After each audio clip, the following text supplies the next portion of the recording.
Recording in progress.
Hello everyone, Assalamu alaikum. Am I audible to all of you? Can someone please confirm in chat if you all can hear me?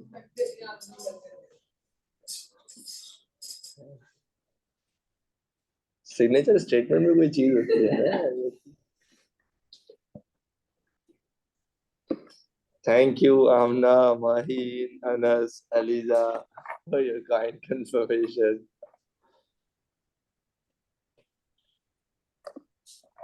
Alright, so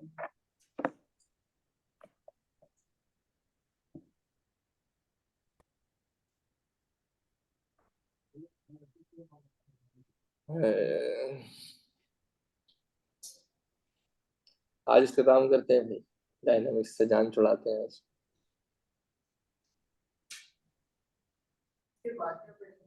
Forces, density and pressure. नहीं, वो उसमें turning या fight वो सारी चीजें आती है। शायद वर्क एनर्जी पावर भी करनी है, डिपेंड करता है हम किस स्पीड से हैं। अच्छा भाई, तो मेरे ख्याल से हमने ड्रैग स्टार्ट नहीं किया था, ऐसा ही है भाइयों बहनों। सीन ये है कि एक तो होता है ना ड्रैग का मतलब होता है घसीटना, ये वाला ड्रैग नहीं है। यहाँ पे ड्रैग का मतलब होता है ड्रैग फोर्स। जब भी कोई मास किसी मीडियम को चीरता हुआ जाता है, जब भी कोई मास किसी मीडियम को, मीडियम मतलब किसी फ्लूइड को चीरता हुआ, जैसे जब मैं यहाँ पे चल रहा हूँ ना, तो शायद आपको नजर नहीं आ रहा, बट यहाँ पे एयर मौजूद है। और जब मैं यहाँ से जा रहा हूँ ना, तो मैं यहाँ से एयर को डिस्प्लेस कर, इसको हटा रहा हूँ और फिर उसकी जगह पे आ रहा हूँ। समझ रहे हो? ऐसा तो नहीं ना कि यहाँ पे सरपाशा भी है और हवा भी है, हवा हटेगी तो सरपाशा आएंगे आप। सही है। अब जब मैं इसको हटाता हूँ तो कैसे हटाऊं? ऐसा तो नहीं ना कि मैं एयर को बोलूं प्लीज हट जाओ, एयर हट जाए और फिर मैं आ जाऊंगा। What I need to do, I need to exert force on air molecules. मैं उन पे फोर्स लगाऊंगा तो वो हटेगा नहीं। जब मैं चल रहा होता हूँ तो मेरी बॉडी उन पे फोर्स लगाती है, बट बात ये कि जितनी फोर्स मैं उन पे लगाता हूँ उतनी फोर्स वो भी मुझ पे, जिसकी वजह से मुझे एक ऑपोजिशन मिलती है। उस ऑपोजिशन को कहते हैं ड्रैग फोर्स। और ड्रैग फोर्स का हुस्न ये है कि ये बढ़ती है स्पीड के बढ़ने से, क्योंकि जब मैं तेजी से मूव करूंगा तो मैं तेजी से यानी ज्यादा फोर्स के साथ एयर मॉलिक्यूल्स को हिट कर रहा हूँ, तो फिर एयर मॉलिक्यूल्स भी या जिस भी मीडियम में मैं मूव कर रहा हूँ उसके पार्टिकल्स मुझ पे भी उतनी ही ज्यादा फोर्स बनाएंगे, जिसकी वजह से ड्रैग बढ़ जाएगा। तो वो तमाम ख़वातीन और हज़रात जिन्होंने कभी बिना हेलमेट के मोटरसाइकिल पे सवारी की हो, कोई अच्छी बात नहीं है ये, सही है, बिना हेलमेट के मोटरसाइकिल पे घूमना। लेकिन अगर कभी की है तो जैसे ही मोटरसाइकिल की स्पीड बढ़ती है ना, तो फिर आपके मुंह पे ड्रैग आना शुरू होता है। फिर आपको पता लगता है ड्रैग बोलते हैं किस चीज को, दाढ़ी वाड़ी ऐसे हो जाती है फुल एकदम ना। तो आप स्पीड और बढ़ाते जाते हैं तो ड्रैग और बढ़ना शुरू हो जाती है। तो बचपन में मेरे को लगता था स्पीड के बढ़ने से हवा तेज चलना चाहिए, ऐसा नहीं होता भाई, हवा वही है, अपनी जगह पर ही है। It's not wind, it's actually the drag. समझ ना, जब आप जोर जोर से एयर के मॉलिक्यूल्स को हिट करेंगे तो जवाब में वो भी आपको जोर जोर से हिट करेगा, क्योंकि हर अमल का एक रद्द अमल है। Because to every action there is an equal and opposite reaction. तो this force exist in every fluid, चाहे वो कोई लिक्विड हो, चाहे वो कोई गैस हो, किसी भी मीडियम के थ्रू जब आप जाते हैं ना, तो you experience this opposition. So friction is not just only restricted to solids sliding over one another। वो तुमने देख लिया है, जब एक मास किसी दूसरे मास के सरफेस पे स्लाइड करने की कोशिश करता है तो उसे एक ऑपोजिशन मिलती है जिसे हम फ्रिक्शन कहते हैं। उसके हमने फैक्टर से ही बात की है। Friction also exists in fluids such as liquids and gases। when an object moves through a fluid, जब कोई मास किसी फ्लूइड के थ्रू मूव करता है, a viscous drag opposes the motion of the object। तो एक opposing force उसे experience करनी पड़ती है जिसे हम viscous drag कहते हैं। तो air resistance is just one example of the resistive or viscous force। जो आपने O levels में air resistance के बारे में पढ़ा था, that is also an example of viscous drag or drag force or air resistance, air resistive force which objects experience when they move through fluids। ठीक है जी, तो ये बेसिक सा इंट्रोडक्शन था ड्रैग का। अब ये जो विस्कस ड्रैग है, यानी जब आप किसी मीडियम के थ्रू मूव करते हैं तो ये किन किन बातों पे डिपेंड करता है। लेकिन एक चीज तो ऑब्वियसली स्पीड पे डिपेंड करता है, वो हमने डिस्कस कर लिया। जब तक मास किसी फ्लूइड में मूव नहीं करेगा तब तक विस्कस ड्रैग आएगा। जैसे अगर मैं एयरप्लेन से खड़ा हुआ ना तो मुझे कोई ड्रैग फोर्स नहीं मिलेगी। I have to move। जब मैं मूव करना शुरू करूंगा तब ड्रैग फोर्स आना शुरू होगा, और जितना ज्यादा तेजी से मूव करूंगा उतनी ज्यादा ड्रैग फोर्स आएगी। तो रिलेटिव मोशन क्या होना चाहिए, या तो हवा मूव करे या तो आप मूव करें, someone has to move through each other ना। ड्रैग डिपेंड करता है शेप ऑफ द ऑब्जेक्ट पर। ठीक है, एक स्ट्रीमलाइंड शेप वाला ऑब्जेक्ट कंपैरेटिवली कम ड्रैग एक्सपीरियंस करता है। समझ रहे हो आप? सो a streamlined object experiences less viscous drag। जैसे कि अगर मैं सबसे बेस्ट स्ट्रीमलाइंड शेप ऑब्जेक्ट की एग्जांपल दूं, तो ऑब्जेक्ट तो नहीं, वो एक क्रिएचर है जिसे उर्दू में मछली कहते हैं। मछली जल की रानी है, जीवन उसका पानी है। जब वो पानी में तैर रही होती है तो वाटर में ना ड्रैग बड़ा जबरदस्त।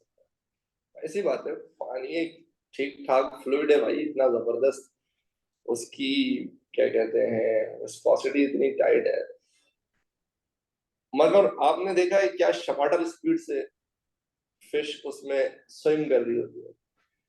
हालांकि अगर आप देखें तो फिश की जो विंग्स होती है, विंग्स नहीं क्या बोलते हैं, फिन्स बोलते हैं, कितनी छोटी छोटी सी होती है, लेकिन इतना कैसे थ्रस्ट पैदा कर लेती है कि यूं निकल जाती है। उसकी बहुत बड़ी वजह ये होती है कि उनकी बॉडी का जो एरोडायनामिक शेप है ना, वो जो स्ट्रीमलाइन शेप है उनकी बॉडी का, वो ऐसा मजे का शेप है ना कि उनको मिनिमम ड्रैग एक्सपीरियंस करना पड़ता है और वो मजे से फ्लूइड के थ्रू या पानी के थ्रू होते हुए गुजर जाती है। अगर आप किसी वैसे ही किसी गाड़ी वाड़ी एक प्लस पॉइंट, अगर आप किसी गाड़ी की भी बात करें ना, तो एक्चुअली कार्स में फ्रिक्शन से ज्यादा मसला ड्रैग का मसला होता है। कि जब किसी कार पे आप इंजन पे एक्सेलरेटर दबाते हो ना, गाड़ी की स्पीड बढ़ती है। तो प्रॉब्लम ये है कि आप तो फोर्स बढ़ा रहे होते हैं, लेकिन जैसे जैसे आपकी स्पीड बढ़ी होती है वैसे वैसे ड्रैग भी बढ़ रहा होता है। तो आपके ऑब्जेक्ट के लिए एक्सेलरेट करना इतना आसान नहीं होता है, स्पीड बढ़ाना इतना आसान नहीं होता है रेजिस्टिव फोर्सेस की मौजूदगी में। कभी गाड़ी के शीशे उतार के, उतारने का मतलब शीशे नीचे करके आप गाड़ी को थोड़ी सी स्पीड पे चलाएं, आपको पता लग जाएगा ड्रैग बोलते हैं किस चीज को। मुंह पे तो नहीं आएगी, लेकिन साइडों से जो हवा जा रही होगी वो बता देगी कि ड्रैग क्या चीज है।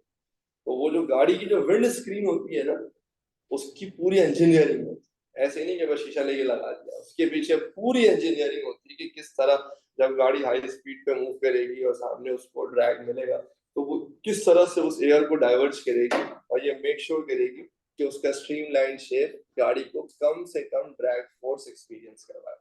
तो कुछ गाड़ियों को तो दूर से देख के शार्क वाली फीलिंग आती है, मतलब इतना ज्यादा उस क्रिएचर से इंस्पायर्ड है, बिकॉज उनको पता है कि यार ये वो शेप है जिस पे they are can experience the least amount of drag. तो ऑब्जेक्ट का स्ट्रीमलाइन होना बहुत जरूरी है in order to experience least amount of drag. खत्म तो नहीं हो जाता, लेकिन हाँ उसको कम जरूर किया जा सकता है अगर आप ऑब्जेक्ट के शेप पे थोड़ा सा काम करें। दूसरी चीज हमने पहले डिस्कस कर लिया था, which is the velocity of the object, कि भाई जितना ज्यादा ऑब्जेक्ट की वेलोसिटी होगी उतना ज्यादा आपका ऑब्जेक्ट ड्रैग एक्सपीरियंस करेगा। So the viscous drag increases as the velocity increases. इसकी इक्वेशन भी है F is proportional to V की पावर n, और काफी कॉम्प्लेक्स है ये इक्वेशन, हमारे सिलेबस का पार्ट नहीं है। मसले की बात ये है कि इतनी कॉम्प्लेक्स है कि एक गिवन मीडियम में एक ऑब्जेक्ट एक पर्टिकुलर स्पीड तक जो ड्रैग फोर्स होती है वो वेलोसिटी के डायरेक्टली प्रोपोर्शनल होती है, फिर एक पर्टिकुलर स्पीड के बाद वेलोसिटी के स्क्वायर के डायरेक्टली प्रोपोर्शनल हो जाती है for the same motion of the object. तो फ्लूइड डायनामिक्स इटसेल्फ एक बड़ी कॉम्प्लेक्स डायनामिक्स है जिसकी कैलकुलेशंस वगैरह कोई खास हमारे सिलेबस में नहीं है, हमें तो बस फैक्टर्स के बारे में पता होना चाहिए। ये मैंने सिर्फ वैसे ही आपकी नॉलेज के लिए लिख दिया, बट इसका हमारे सिलेबस से कोई लेना देना नहीं है। अगर मैं तीसरे फैक्टर की बात करूं तो कोई मुझे सजेस्ट करेगा व्हाट इज अनदर फैक्टर जिस पर ड्रैग डिपेंड करेगा? फ्लूइड की साइज का मतलब ऑब्जेक्ट का साइज? हाँ, नेचर ऑफ द लिक्विड, उसके लिए बड़ा अच्छा लफ्ज इस्तेमाल होता है। उस प्रॉपर्टी को क्या कहते हैं? वो एरिया स्ट्रीमलाइन होने से एडजस्ट हो जाता है।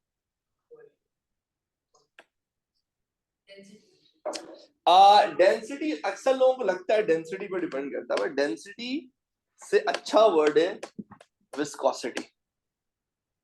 केमिस्ट्री में शायद आपने इस्तेमाल किया, बेचारे समझा नहीं पाते विस्कोसिटी का मतलब केमिस्ट्री वाले, वो मैं आपको आज थोड़ा बेहतर समझा दूंगा, सही है, लेकिन पढ़ाते जरूर है केमिस्ट्री में ना। तो विस्कोसिटी और डेंसिटी में फर्क है। गाढ़ापन, एक्चुअली गाढ़ापन का लफ्ज बड़ा कॉमन है विस्कोसिटी को एक्सप्लेन करने के लिए, बट मैं ज्यादा खुश हुआ था जब मेरे केमिस्ट्री के प्रोफेसर ने हमें समझाया था विस्कोसिटी का मतलब एज चिपकने की सलाहियत। क्या बताया था? And that was the best explanation I could have ever experienced. उन्होंने बोला देखो बेटा, विस्कोसिटी बताती है लिक्विड्स की चिपकने की सलाहियत। चिपकने की सलाहियत में दो चीजें आ जाती है, कोहेसिव फोर्सेस और एडिसिव फोर्सेस। समझते हैं आप क्या होता है? एक मॉलिक्यूल्स आपस में कितनी फोर्स लगा रहे हो, मॉलिक्यूल्स आपके जिस ऑब्जेक्ट के साथ इंटरेक्ट कर रहे हैं उसके सरफेस के साथ कितनी फोर्सेस लगा रहे हैं ना। तो अगर एक चिपकू लिक्विड है, सही है, यानी एक ऐसा लिक्विड है जिसकी चिपकने की सलाहियत बहुत ज्यादा है, समझ रहे आप? तो उस लिक्विड के थ्रू फ्लो करना बहुत ही मुश्किल काम है, आप समझ रहे हैं?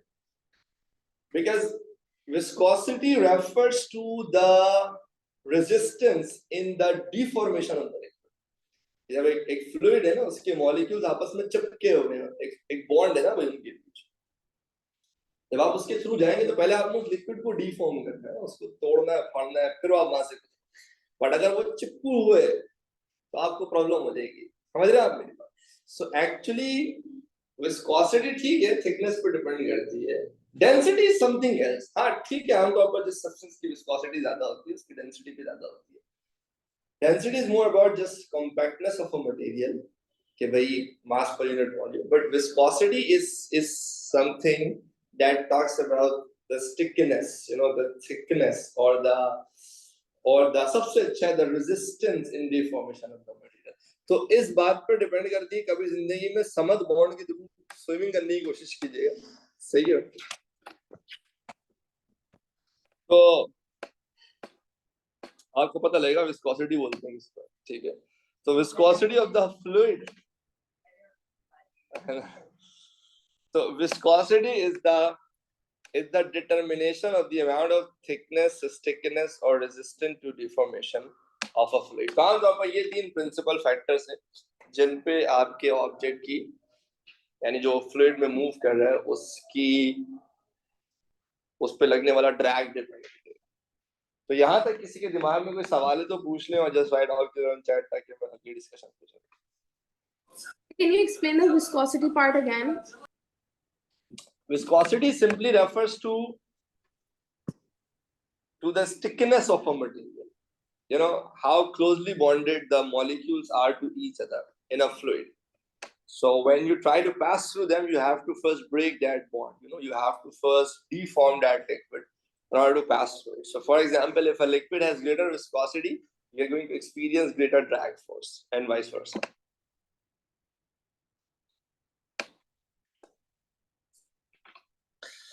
So what did I miss? I don't know. I am sorry. Anyways, so बस अभी viscosity पे ही बात चल रही थी. Now let's talk about motion of a skydiver. You guys know what a skydiver is? अच्छा यहाँ पे skydiving आप में से किसने skydiving की? पैराशूट के साथ? इसके बगैर नहीं. अभी 18 की अलाउड नहीं है क्या हो गया? अच्छा मैंने एज स्टेशन देखी नहीं है. हो सकता है 18 अलाउड. मैं 3 दफा गया हूँ 3 दफा वापस आ गया. डर लग रहा था. मैं अगली बार मैं करूंगा. टेंशन नहीं. 4 दफा दुबई जा चुका हूँ. हर बार चेकलिस्ट में लेके जाता हूँ. इस बार फिर मैं बोलता है काम करता हूँ एक्वा वेंचर वाटर पार्क चला जाता हूँ. उसकी स्लाइड लेके वापस आ जाता हूँ. तो बट इंशाल्लाह इन माय नेक्स्ट ट्रिप बिल्कुल सही डेस्टिनेशन आपने पकड़ा हुआ है. स्काई डाइविंग के लिए Dubai sky dive is the best. उसके अलावा कहीं नहीं. कराची में भी होती है लेकिन उसमें ये होता है अगर आप मर गए ना तो इंश्योरेंस नहीं होता है. उसमें ये होता है कि भाई अल्लाह ने मौत लिखी थी इसलिए मर गए, खत्म हो गई बात. सही है. वो नाराज हो जाएंगे आप उनको कुछ बोलोगे मैं बोलोगे यार आप अल्लाह ताला के कामों में घुस मत बोलिए. सही है. सो बहरहाल तो let's talk about motion of a sky diver. एक स्काई डाइवर जब जंप लगाता है तो अगर आपने देखा हो तो स्काई डाइवर्स आमतौर पर जो एरोप्लेन्स होते हैं उनका एक पेट होता है वो खुलता है और वहां से वो गिरते हैं. तो जब वो लीव करते हैं प्लेन को तो इनिशियली उनकी वेलोसिटी जीरो. जहाज चलते हुए जहाज से नहीं उतरते हैं, रुके हुए जहाज से उतरते हैं. ठीक है. तो जैसे ही वो जहाज से उतरते हैं ना तो इनिशियली उनकी वेलोसिटी जीरो होती है. जब वो इनिशियली वो मूव नहीं करे तो फिर ड्रैग भी नहीं होता है. तो राइट एट द बिगिनिंग बिल्कुल शुरू में स्पीड जीरो होती है. उस वक्त सिर्फ वेट उस पे एक्ट कर रहा होता है बस. तो उस वक्त एक्सेलरेशन ना 9.81 मीटर पर सेकंड स्क्वायर होती है. Right just at the beginning. So at the start of the fall, the only force acting on the diver is his or her weight. लेकिन जैसे ही मोशन शुरू होती है एकदम उसके नेक्स्ट इंस्टेंट से क्योंकि वो मूव करना शुरू हो जाता है वेट नीचे नीचे एक्सेलरेट करना शुरू हो जाता है. उस वक्त बिल्कुल शुरू में तो एक्सेलरेशन क्या है जी विच इज 9.81 मीटर पर सेकेंड स्क्वायर. बट उसके अगले ही लम्हे वेट पे तो कोई फर्क नहीं पड़ता लेकिन रेजिस्टिव फोर्स एक्ट करना शुरू हो जाती है. ड्रैग फोर्स एक्ट करना शुरू हो जाती है और ये ड्रैग फोर्स मुसलसल बढ़ रही होती है. और वो इसलिए बढ़ रही होती है क्योंकि आपकी स्पीड बढ़ रही है. नीचे आते हुए आप एक्सेलरेट कर रहे हो ना तो आपकी स्पीड बढ़ रही है. आपकी स्पीड बढ़ रही है तो ड्रैग फोर्स बढ़ रही है. तो फिर क्या होता है then increasing air resistance opposes their fall and acceleration decreases. ठीक है. तो ड्रैग फोर्स बंदे को ऊपर तो नहीं लेके जाती है. बंदा तो जाहिर है नीचे ही जा रहा होता है लेकिन एक्सेलरेशन कम हो जाती है ना क्योंकि एक अपोजिंग फोर्स आ गई. वेट तो उतनी है डाउनवर्ड फोर्स तो उतनी है बट क्योंकि अब एक अपवर्ड फोर्स आ गई है so now there is a resultant downward force acting on the object. अब जिसकी वजह से पहले अगर एक्सेलरेशन जी थी ना तो अब जो भी एक्सेलरेशन होगी वो जी से कम यानी 9.1 से कम हो जाएगी because there is an opposing force. और वो एक्सेलरेशन और कम होती जाएगी क्योंकि रेजिस्टिव फोर्स बढ़ती जा रही है. यहां तक कि फाइनली रेजिस्टिव फोर्स बढ़ते बढ़ते आपके वेट के बराबर होगी. जैसे रेजिस्टिव फोर्स वेट के बराबर होगी ना आपकी रिजल्टेंट फोर्स जीरो हो जाएगी और इवेंचुअली एक्सेलरेशन भी जीरो हो जाएगी. एक्सेलरेशन जीरो होने का मतलब स्पीड बढ़ना बंद हो गई. स्पीड कांस्टेंट हो गई. जब स्पीड बढ़ना बंद हो गई तो रेजिस्टिव फोर्स भी बढ़ना बंद हो जाएगी. तो एक रेजिस्टिव फोर्स है जो वेट के बराबर एक्ट करेगी और उसके बाद आपका ऑब्जेक्ट एक कांस्टेंट वेलोसिटी के साथ मूव करेगा जिस वेलोसिटी को हम फिजिक्स में प्यार से टर्मिनल वेलोसिटी कहते हैं, समझ रहे हैं आप, end game. So eventually it reaches a maximum velocity known as terminal velocity. ये वेलोसिटी आमतौर पर 40, 50, 60 मीटर प्रति सेकंड होती है. डिपेंड करता है बंदे का मास कितना है, बंदे का वेट कितना है, उस वक्त एयर की डेंसिटी कितनी थी जिसके थ्रू वो फॉल कर रहा था.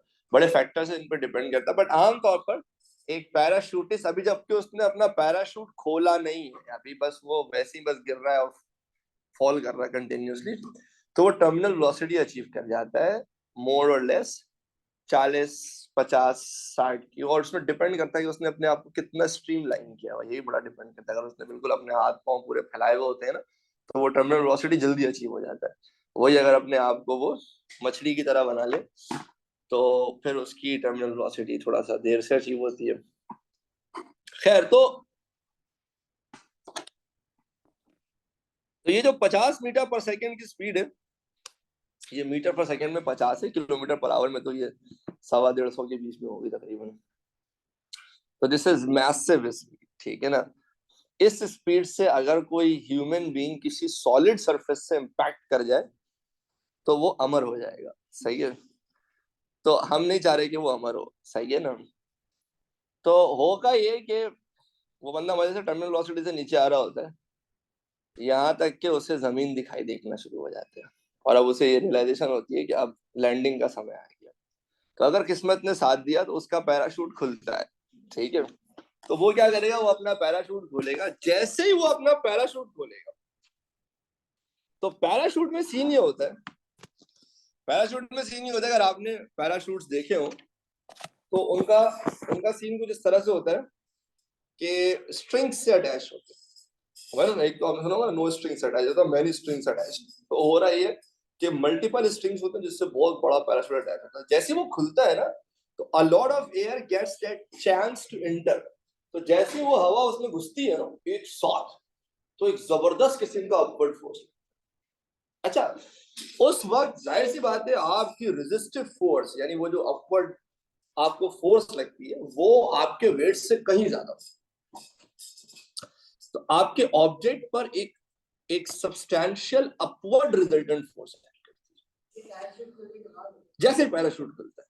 अब इसमें एक चीज जहन में रखना बड़ा जरूरी है कि जब पैराशूट खुलता है, the idea of the parachute is to greatly increase the air resistance. जैसे ही खुलोगे ना, थड़ करके हवा उसमें अंदर घुसेगी और एक जबरदस्त किस्म का अपवर्ड फोर्स लगाएगी, लेकिन वो बहुत छोटे से समय के लिए होता है.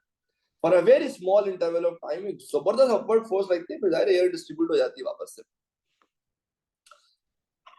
उस छोटे से इंटरवल ऑफ टाइम के लिए रिजल्टेंट फोर्स अपवर्ड लगती है. अब इसमें जो याद रखने वाली चीज है वो ये है कि रिजल्टेंट फोर्स तो अपवर्ड लगती है, लेकिन ऑब्जेक्ट आमतौर पर ऊपर नहीं जाता, ऑब्जेक्ट नीचे ही जाता है. ठीक है.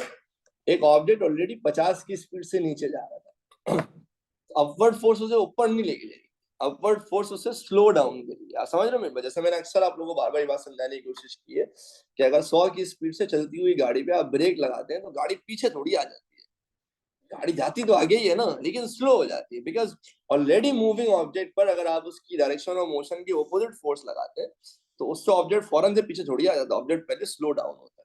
So what happens is कि you open the parachute, and as soon as you open the parachute, a substantial upward resistive force act, which is way too much than the weight, और एकदम से ना आपके अंदर एक नेगेटिव एक्सेलरेशन आती है, यानी एकदम से वेलोसिटी डिक्रीज हो जाती है.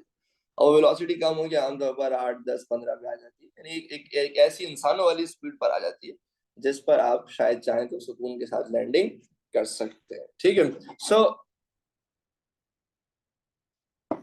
और यूजुअली आमतौर पर पैराशूट पहले ही खुल जाता है, तो उतरने से पहले दोबारा से टर्मिनल वेलोसिटी अचीव हो चुकी होती है. So then again, a reduced terminal velocity is achieved so that the parachutist can land safely. और अगर आप पाकिस्तान में तो ऑलरेडी उनको भरोसा होता है, तो नीचे 3-4 खड़े होते हैं आपको कैच करने के लिए. आजा आजा भैया आजा, कोई टेंशन की बात नहीं है, पकड़ लेंगे. सही है. तो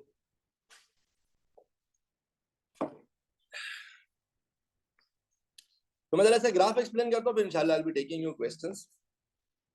एक टिपिकल पैराशूटिस्ट की वेलोसिटी टाइम ग्राफ इस तरह की होती है। हमें जरूरी नहीं कि एकदम ही ऐसा हो, बट टिपिकली ऐसा ही होता है। अब वो जाहिर सी बात है, डिपेंड करता है वो कितनी देर तक हवा में टर्मिनल वेलोसिटी के साथ रहा। बहुत सारे फैक्टर्स हैं जिससे कुछ चीजें कम ज्यादा भी हो सकती हैं, बट मोर और लेस टिपिकली एक ग्राफ ऐसे होता है। क्या होता है भाई, शुरू में जब आपने स्टार्ट किया था ना, एकदम शुरू में आपकी वेलोसिटी 0 थी, तो ग्राफ वेलोसिटी टाइम ग्राफ 0 से स्टार्ट होता है। फिर जैसे जैसे आप नीचे आ रहे होते हो, रेजिस्टिव फोर्स बढ़ रही होती है, आपकी एक्सेलरेशन कम हो रही होती है। वेलोसिटी तो बढ़ रही है लेकिन एक्सेलरेशन कम हो रही है ना, तो वेलोसिटी टाइम ग्राफ का ग्रेडियंट क्या हो रहा है, आप देखें, कम हो रहा है। यहाँ तक के एक पॉइंट पर ग्रेडियंट कम होते होते 0 हो जाता है, यानी एक्सेलरेशन 0 हो जाती है। ये वो पॉइंट है जब आपने टर्मिनल वेलोसिटी अचीव कर दी। अब ये बहुत लंबा भी जा सकता है, डिपेंड करता है कि आप पैराशूट कब खोलते हैं। बट बहरहाल फिर आप फॉर सम टाइम आप एक कांस्टेंट वेलोसिटी के साथ मूव करते हैं। तो इस वक्त वेट था सिर्फ, इस वक्त अगर आप इस ग्राफ का टेंजेंट बना के एक्सेलरेशन निकालेंगे ना, तो आंसर 9.8 बनाना चाहिए। थोड़ा सा आगे जाते हैं, वेट तब भी ऐड कर रहा हो तो वेट बड़ा बेशरम है, वो चीज नहीं होता, सब कुछ बदलेगा, वेट नहीं बदलेगा। Resistive force Aahista Aahista add करना शुरू होती है थोड़ा सा, यहाँ तक कि जब आप टर्मिनल वेलोसिटी अचीव करते हैं तब वेट और रेजिस्टिव फोर्सेस दोनों एक दूसरे के बराबर होती है। ये वो पॉइंट है जहां पर आपको ख्याल आता है कि मुझे जिंदा रहना है, तो आप क्या करते हैं, आप अपना पैराशूट खोलते हैं।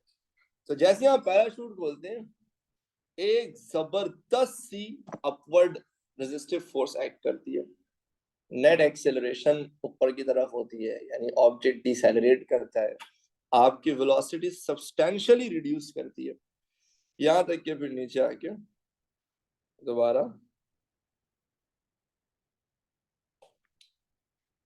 आप औकात पे वापस आ जाते हैं, जमीन पे आ जाते हैं। ठीक है, तो शुरू में बिल्कुल ये मैक्सिमम वेलोसिटी है, इस वक्त एक्सेलरेशन 0 है, रिजल्टेंट फोर्स भी 0 है।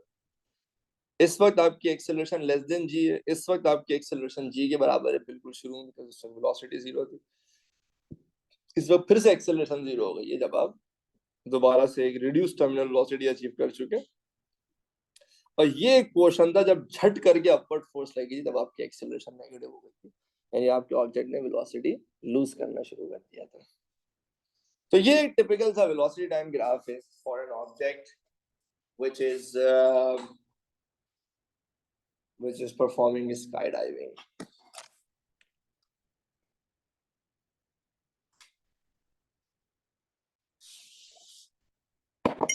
चलो भाई, अब इसका जवाब देते हैं पहले आप लोगों को। बंदा ऊपर नहीं आता, रवि, कई बार समझ में आ रही।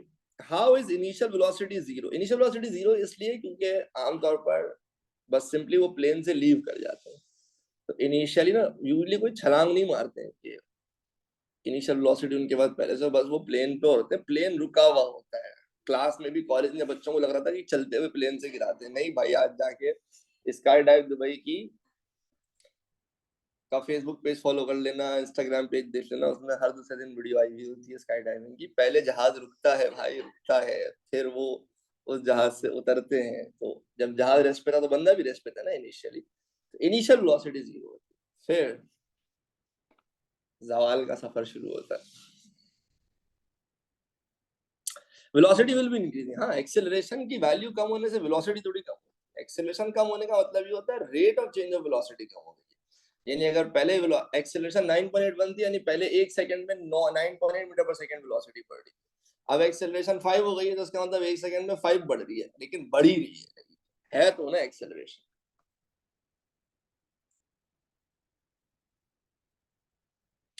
This is why cats relax when they fall from tall building, because they know they have reached terminal velocity. और उसके बाद जब नीचे आती हैं फिर रिलैक्स करती हैं। उसके बाद एक सवाल पूछ रहा हूँ, मैंने नहीं देखा कभी बिल्लियों को टॉल बिल्डिंग से छलांग मारते हुए, बट हो सकता है भाई, पता नहीं, मैंने कभी पढ़ा नहीं इसके बारे में। आप नहीं कोशिश करना टर्मिनल वेलोसिटी अचीव करने की बिना किसी पैराशूट के, सही है?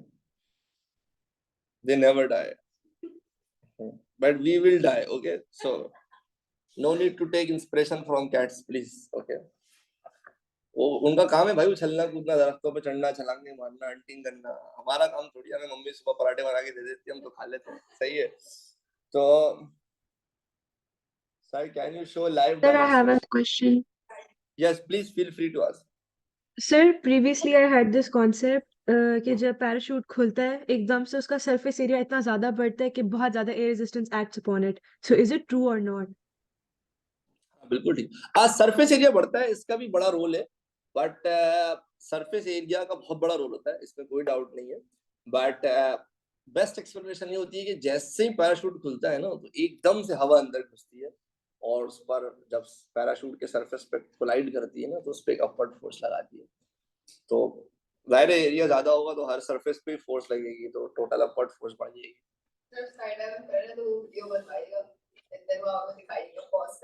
हाँ, मेरा इरादा है इंशाल्लाह। वैसे मैं अभी जा रहा था, लास्ट टाइम भी मैं गया था, 8-10 दिन के लिए गया था, पूरा मेरा न्यू ईयर हुआ ही दुबई पे था, लेकिन बच्चों के साथ था तो जाहिर सी बात है वो सोचता ही रह गया मैं। मैंने एक चीज की थी, वो मैं दिखाता हूँ। पाकिस्तान में मैंने पहले देखा, मैंने कहा यार, जब मैं मालदीव गया था ना, तो ये हो रहा था स्काई डाइविंग, इसे कहते हैं पैरासेलिंग। तो ये ना हो रहा था तकरीबन, यूं समझ लें, आपका अल्लाह भला करे, ये आपका अल्लाह भला करे हो रहा था 5,000 रुपए का। तो मैं बड़ा खुश हो गया, मैंने कहा यार मालदीव में पता नहीं $100-150 का था, ये देख 5,000 रुपए का हो रहा था यार। बंदे नीचे खड़े हुए होते हैं। मैंने बोला अगर ज्यादा क्या हुआ, रस्सी टूटेगी ना भाई। तो मैंने वो तो सेफ्टी वो पहना ही पता, मैंने कहा इसमें तो पानी में गिर जाएंगे नीचे, कौन सा शार्क होगी। सही है, ये नीचे आ गए बंदे कैच करने के लिए, सर आ जाए आप, बेफिक्र हो जाए, समझ लो। तो ये तो इतना प्रॉब्लम नहीं होता, बट जो स्काई डाइविंग है ना, वो अलग ही है, उसके लिए प्रॉपर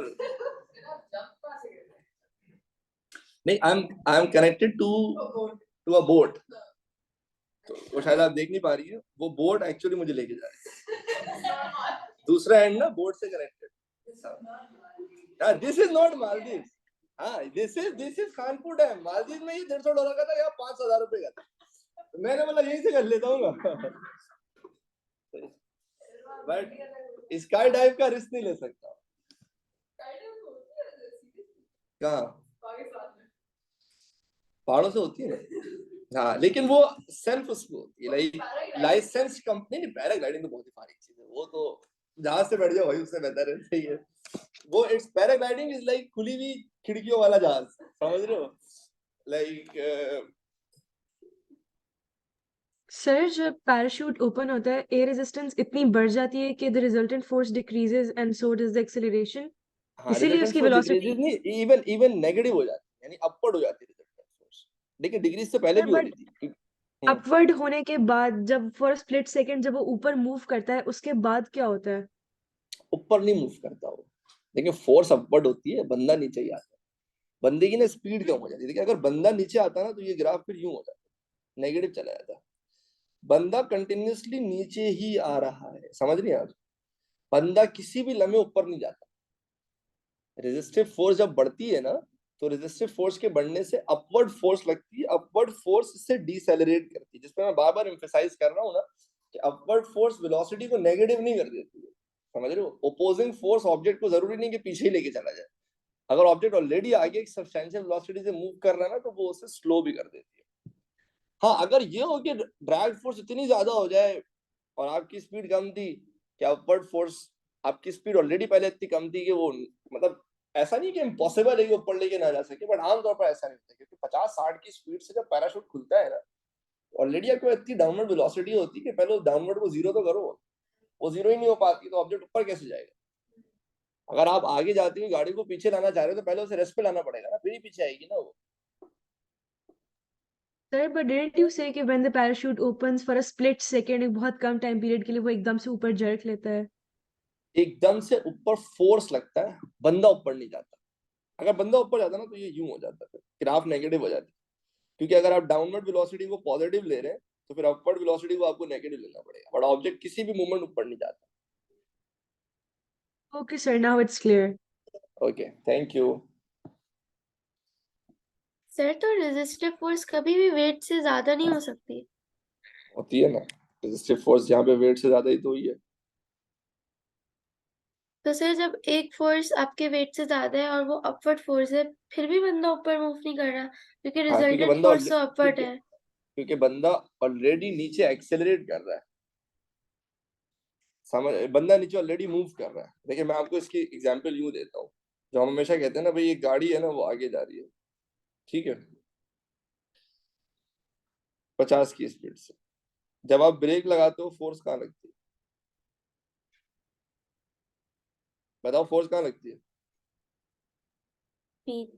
जब ब्रेक लगाते हैं हम्म, सर पीछे की तरफ। पीछे पीछे की तरफ लगती है ना। कभी ऐसा हुआ है गाड़ी पे ब्रेक लगाया हो, गाड़ी पीछे आ गई हो? रिवर्स किया तुमने, गाड़ी का गियर बहुत खराब करना है लगता है। सही है, वो सिर्फ हिंदी मूवीज में होता है और कहीं नहीं होता। ठीक है, तो जब आप ब्रेक लगाते हो, पीछे फोर्स लगता है, ऑब्जेक्ट थोड़ी पीछे चला जाता है, ऑब्जेक्ट तो आगे जाता है ना, क्योंकि ऑलरेडी मूव करता हुआ ऑब्जेक्ट पहले अपने आप को रेस्ट पे लेकर आएगा, फिर पीछे आएगा ना।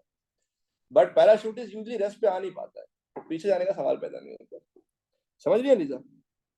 Yes sir, got it, thank you. अच्छा भाई, ये कुछ ग्राफ्स हैं हमारे पास। The graph shows the vertical velocity of a parachutist during the first 20 seconds of her jump. How far does she fall before opening the parachute? अच्छा, इस तरह का क्वेश्चन में लाइक पैराशूट वाली तो बस ये अंडरस्टैंडिंग है, वो पता होनी चाहिए कि जब वेलोसिटी कम होना शुरू हो गई है, दैट इज द पॉइंट जबकि पैराशूट ओपन हो चुका है। उससे पहले जो भी वेलोसिटी का ग्राफ है, उसका एरिया अंडर द कर्व आपको डिस्टेंस बता देगा ना। हाउ फार का मतलब डिस्टेंस ही है। बट द आयरनी इज के हमारे पास वो नहीं दिया हुआ है, लाइक कोई कोई ज्योमेट्रिकल शेप है नहीं ना, कि ट्राइंगल हो या रेक्टेंगल हो। तो ऐसे मैंने आपको एक बात बताई होगी कि आपने ना एस्टिमेट ही करना है ना। अप्रोक्सीमेट का मतलब ये कि एग्जैक्ट आप बता भी नहीं सकते। तो पहले आपने लेट्स से रीजन डिसाइड कर लिया, बल्कि इससे थोड़ा सा ज्यादा ही होगा, जो आपने एरिया निकालना है। अब आप उसका तरीका ही होता है कि आप ना पहले एक बॉक्स, एक बड़े बॉक्स का एरिया निकाल लो, ठीक है ना। तो दिस इज 5, दिस इज 20, ठीक है। तो 5 इंटू 20 कितना होगा? 100। इसका मतलब ये हो गया 100, ये भी हो गया 100, सही है। अच्छा, ये वाला एरिया निकालिए, तकरीबन 3.5 और 20 था, तो ये 70 हो गया, ये 70 हो गया, ये 70 हो गया। तो पहले क्या करो, बड़े बड़े बॉक्सेस का एरिया निकाल लो, ये आसान हो गया। अब जो छोटे बॉक्सेस है ना, उसको क्या करो, उसको एक एस्टिमेट कर लो, एक अंदाजा कर लो। जैसे फॉर एग्जाम्पल ये भी प्रॉपर बॉक्स था, इसका मैंने 60 निकाल दिया। अब मैंने कहा यार एक काम करते हैं, अगर मैं ये पूरा लूंगा तो ये तकरीबन एक बड़े बॉक्स से थोड़ा सा बड़ा ही बनता है, ज्यादा ही बनता है। तो मैंने ना इसको 120 ले लिया। आप हो सकता है अप्रोक्सीमेट करते हुए 115 ले लें, 200 तो नहीं ले लेंगे ना आप, सही है।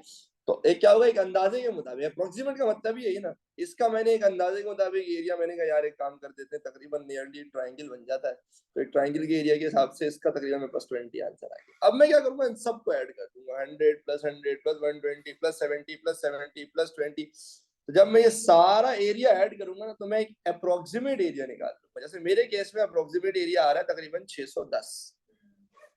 तो मेरे पास जो चार ऑप्शन है ना, उनमें जो क्लोजेस्ट ऑप्शन था 610 से 610 से, दैट वाज 570।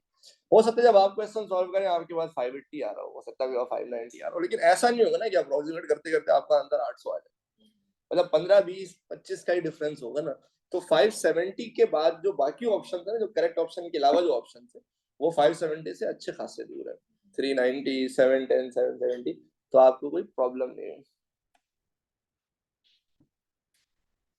मसला नहीं, जैसे करने कर लो, बट एक एक फेयर अप्रोक्सीमेशन होनी चाहिए। मतलब तुम्हें नजर आना चाहिए तुम जो अप्रोक्सीमेशन कर रहे हो वो बिल्कुल ही अनफेयर नहीं कर रहे हो, अपने जानते तुमने एक फेयर अप्रोक्सीमेशन किया, तो automatically you come up with.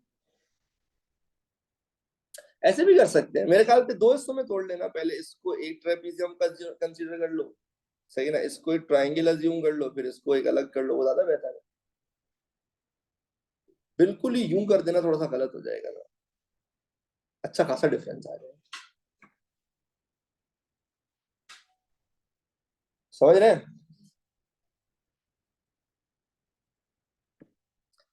चलो भाई,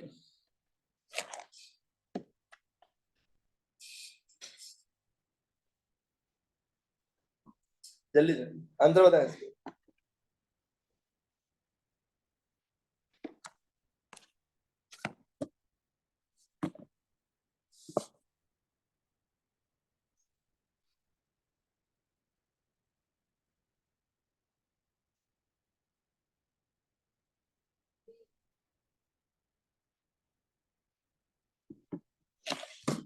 क्या फैसला हुआ भाई?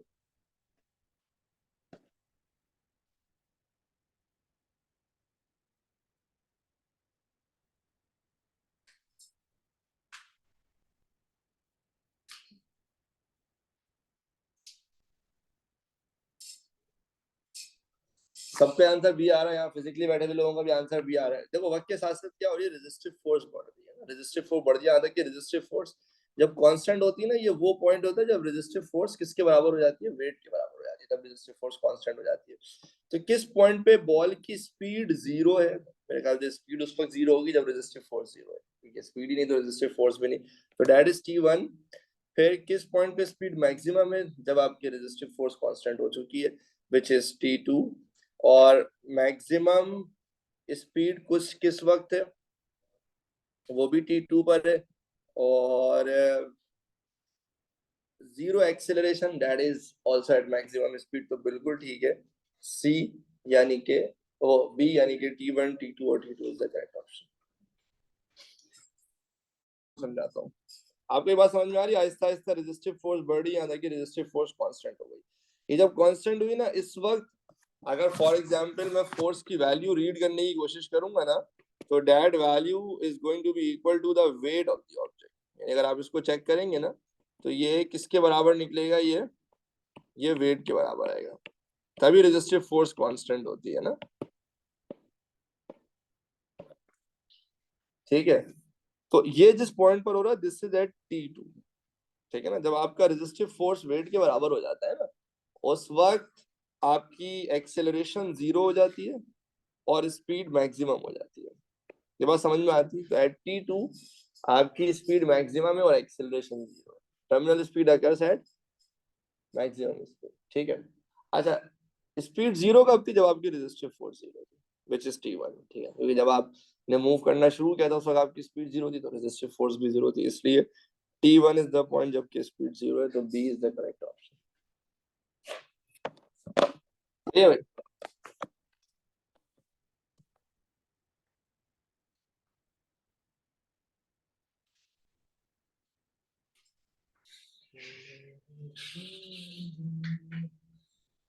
सर हमें इसका ग्रेडियंट कुछ बताता है क्या?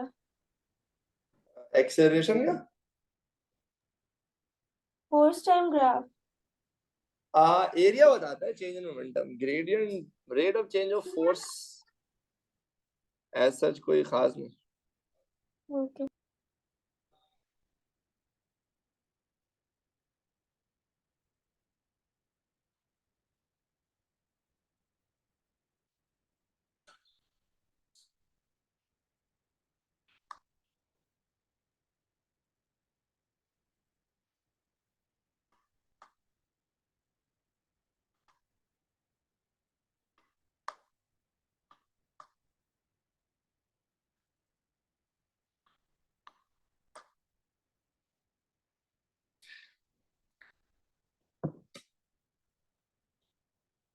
फोर्स टाइम मोमेंटम का जो एरिया अंडर द कर्व होता है ना, फोर्स और टाइम का जो ग्राफ होता है, उसका area under the curve change in momentum बताता है। सेकंड लॉ ऑफ मोशन है ना, F into T is change in momentum. मैंने डायनामिक्स के शुरू में मोमेंटम के टॉपिक में लिखवाया हुआ है, वो आपको स्लाइड से मिल जाएगा। हाँ भाई, इसका क्या फैसला हुआ? मेरे ख्याल से जब आपका पैराशूटिस्ट, या चलो पैराशूटिस्ट नहीं, टेनिस की बॉल है जो नीचे आ रही है, जो कि इवेंचुअली रेजिस्टिव फोर्स जब नेग्लेजिबल नहीं है, इसका मतलब रेजिस्टिव फोर्स ऐड करी तो नीचे आते हुए एक्सेलरेशन कम होती जाएगी, और यहाँ तक कि एक्सेलरेशन कम होते होते जीरो को अचीव करेगी, यानी कि टर्मिनल वेलोसिटी अचीव करने की कोशिश करेगी। तो यहाँ पे जीरो हुआ तो नहीं है, बट जीरो को अचीव करने की जो कोशिश कर रहा है वो सिर्फ और सिर्फ कौन कर रहा है, वो ए कर रहा है। बी के केस में ना एक्सेलरेशन कांस्टेंट हो चुकी है, ऐसा नहीं होता, एक्सेलरेशन कम होते होते जीरो ही होती है, जबकि रेजिस्टिव फोर्स और वेट एक दूसरे के बराबर हो जाते हैं। यहाँ से एक एग्जांपल याद है, वो जो पानी के कतरे हुए ना, जो जो बारिश में बरस रहे होते हैं, तो वो यूजुअली जिस हाइट से बरसते हैं, कभी कभार ऐसा भी होता है कि बादल बिल्कुल सर पे होता है, बट कभी कभी बादल बहुत ऊपर होते हैं, तो वो तो रेजिस्टिव फोर्सेस की प्रेजेंस की वजह से पानी का कतरा गिरते ही थोड़ी सी इसकी स्पीड बढ़ती है, उस पर इतना ड्रैग ऐड करता है कि उसका बेचारे का वेट ही इतना सा होता है कि ड्रैग और वेट एक दूसरे के बराबर हो जाते हैं, और फिर वो पानी का कतरा जो है ना, वो कांस्टेंट वेलोसिटी के साथ, यानी टर्मिनल वेलोसिटी के साथ नीचे आ रहा होता है। ऑनेस्टली स्पीकिंग, अगर रेजिस्टिव फोर्सेस ना ऐड करें उस पर, और वो 9.81 मीटर पर सेकंड स्क्वायर की एक्सेलरेशन के साथ नीचे आए ना, तो खोपड़ियों में क्रैक्स करते हैं वो। इतना इतना ज्यादा मोमेंटम लेके वो पानी नीचे आएगा, समझ रहे हैं आप? तो ये भी कुदरत का निजाम है।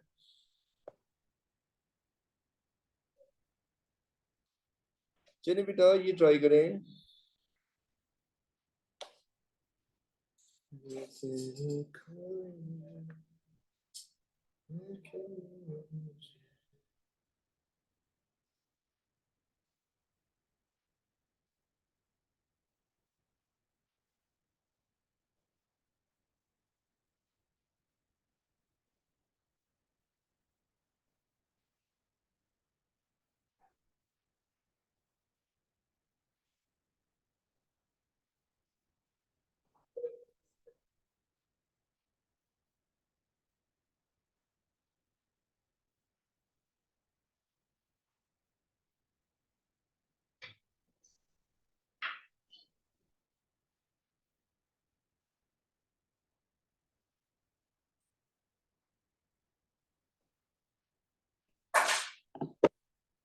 क्या फैसला हुआ फिर? हाँ भाई, D for Donald Trump, C for cat. Graph देख लो किसका है, डिस्प्लेसमेंट का ग्राफ है।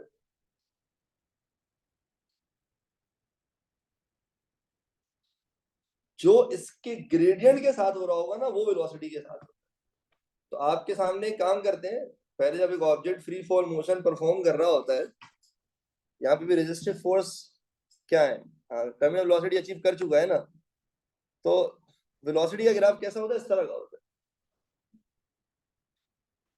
तो वेलोसिटी क्या हो रही है? बढ़ रही है। बढ़ते बढ़ते क्या हो गई? कांस्टेंट हो गई। तो वो कौन सा ग्राफ है जिसमें ग्रेडियंट बढ़ रहा है और बढ़ते बढ़ते कांस्टेंट हो गया? वो सिर्फ एक ही ऑप्शन है, वो है डी। डी में ग्रेडियंट बढ़ रहा है, बढ़ रहा है, बढ़ रहा है, स्टीपनेस बढ़ रही है। अबे सी में ग्रेडियंट कहाँ बढ़ रहा है? सी में तो ग्रेडियंट कम हो रहा है, समझ रहे हो? डी में ग्रेडियंट बढ़ रहा है, बढ़ते बढ़ते एकदम स्ट्रेट लाइन हो गई, यानी ग्रेडियंट कांस्टेंट हो गया। D for daffodils is the correct answer.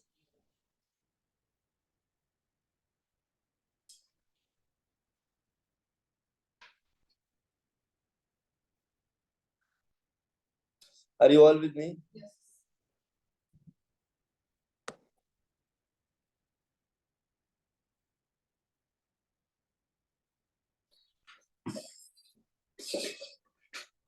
तो कभी कभी मैं अक्सर ऐसा बोल रहा होता हूँ कि भाई पाकिस्तान में स्काई डाइविंग नहीं करो, ये नहीं करो। सिर्फ लोगों को, जो बेचारे इंटरनेशनल स्टूडेंट्स हैं, उनको लग रहा होगा कि भाई ऐसे बोलना नहीं। हमारा कंट्री बहुत अच्छा है, पर्टिकुलरली कराची जैसे सेफ्टी बहुत मशहूर है यहाँ की। आप कराची आए, यहाँ पे आराम से आईफोन 13 14 लेके घूमते रहे मेन रोड पे, फुल सेफ है ना। तो वैसे ही मजाक में बोल रहा होता हूँ, लाइक गिर जाए तो बंदे दे के वापस जाते हैं, सर ये एक आईफोन आपका, एक हमारी तरफ से गिफ्ट अलग से। तो ऐसा है मेरा कराची। खैर, तो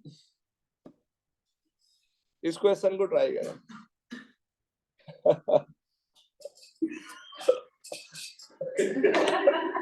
गुड वन भाई, गुड वन।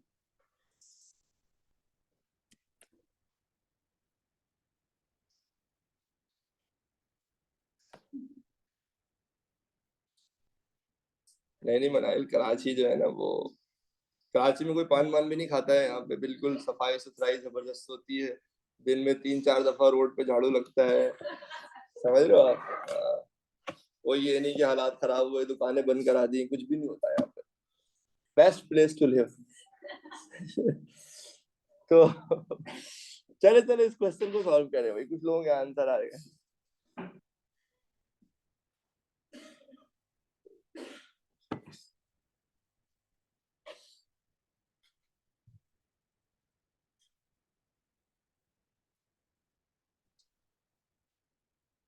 यूजर के बाद ट्रैफिक भी बिल्कुल भी नहीं होता है, बिल्कुल फ्लो होता है गाड़ियों का, गाड़ियां आती हैं निकल जाती हैं। अच्छा खैर भाई, हाँ भाई क्या फैसला हुआ? अगर आप चुप होंगे तो हम सॉल्व करेंगे ना।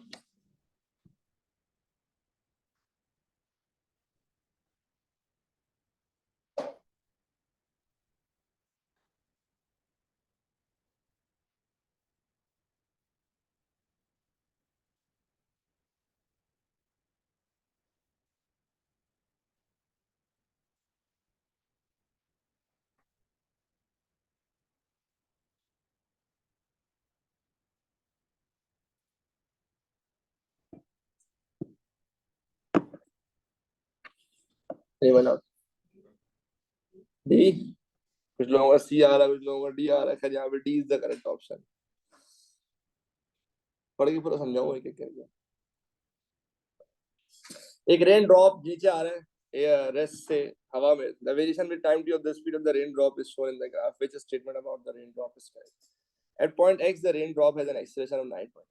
रेन ड्रॉप की एक्सेलरेशन 9.81 सिर्फ इस पॉइंट पर होगी, बस इसके अलावा नहीं। ठीक है, तो इसके बाद एक्सेलरेशन g से कम होती है, तो फारिग हो गया। At point z the force on the raindrop due to air resistance has reached its maximum value and so the acceleration of raindrop has also reached its maximum। देखिए पहली बात तो उन्होंने बड़ी प्यारी बोली कि at z the force on the raindrop due to resistance has reached its maximum value। मैं एकदम गले लगाने वाला था इस ऑप्शन को, आगे जाके इसने अपनी औकात दिखा दी। and so the acceleration of raindrop has also reached its maximum value। नहीं, जिसकी वजह से एक्सेलरेशन मैक्सिमम नहीं हो जाती, एक्सेलरेशन कितनी हो जाती है? 0 हो जाती है। तो पहली बात उन्होंने बहुत प्यारी की है, दूसरी बात उन्होंने बहुत ही घटिया की है, तो out of the game. At point Z, the force due to air resistance is equal and opposite to weight of the raindrop। Oh my God, again very true। So the speed of the raindrop is 0। कैसी fiery वाली हरकत है भाई। ठीक है, resultant force 0 होने का मतलब ये थोड़ी है स्पीड भी 0 हो जाएगी।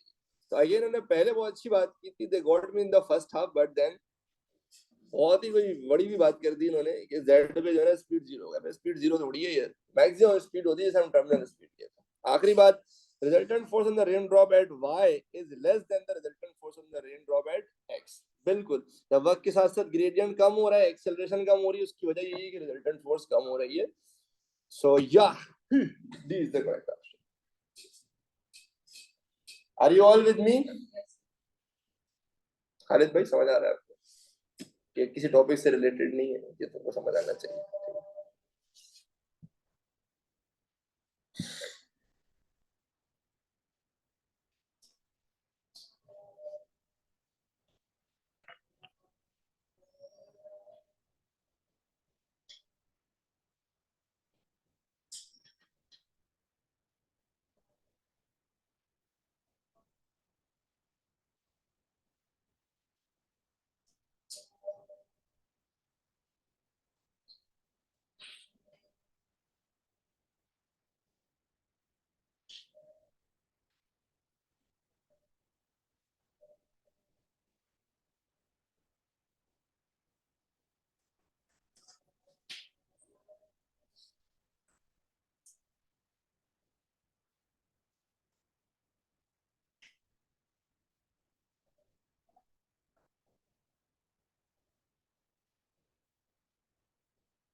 अच्छा ये क्वेश्चन अच्छा, जरा इसको देखते हैं।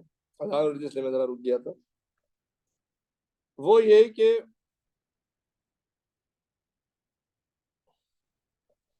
अगर आप इस क्वेश्चन को गौर से देखें ना, तो the graph shows how the total resistive force acting on the train varies with its speed. तो ट्रेन पे ना टोटल रेजिस्टिव फोर्सेस में दोनों चीजें आ जाती है, फ्रिक्शन भी आ जाती है और ड्रैग भी आ जाती है, ठीक है। तो जब इसकी स्पीड जीरो है, एक्स एक्सिस पे स्पीड है, उस वक्त टोटल रेजिस्टिव फोर्स जीरो नहीं है उसकी। हालांकि रेजिस्टिव फोर्स का मतलब अगर सिर्फ ड्रैग फोर्स होता तो जीरो ही होती, लेकिन फ्रिक्शन भी है ना, यहाँ पे फ्रिक्शन और रेजिस्टिव फोर्स को मिला के दिया हुआ। Part of this force is due to wheel friction जो कि कांस्टेंट है, वो चेंज नहीं होता। The rest is due to wind resistance, वो तो ऐसे होता चेंज होगी, तभी जैसे जैसे स्पीड बढ़ती है टोटल रेजिस्टिव फोर्स बढ़ती जा रही है। शुरू में जब आपकी स्पीड जीरो है, उस पर टोटल रेजिस्टिव फोर्स जीरो है, this is actually your maximum static friction, ठीक है ना, ये आपकी फ्रिक्शन है। स्पीड जीरो के बाद ड्रैग फोर्स तो होता ही नहीं है ना, लेकिन फ्रिक्शन तो होगा ना, जाहिर है, वो पटरी पे स्लाइड तो कर रहा है ना, आपका जो भी पहिया है वो चल तो रहा है। अब आप कहाँ चलेगा, आप 200 की स्पीड पे चलेगा। अब जब आप 200 की स्पीड पे आओगे ना, तो 200 की स्पीड पे आपके पास टोटल रेजिस्टिव फोर्स है 40। इसमें से ड्रैग कितना है, जैसे विंड रेजिस्टेंस कह लो या ड्रैग को बता सकते हैं कितना होगा।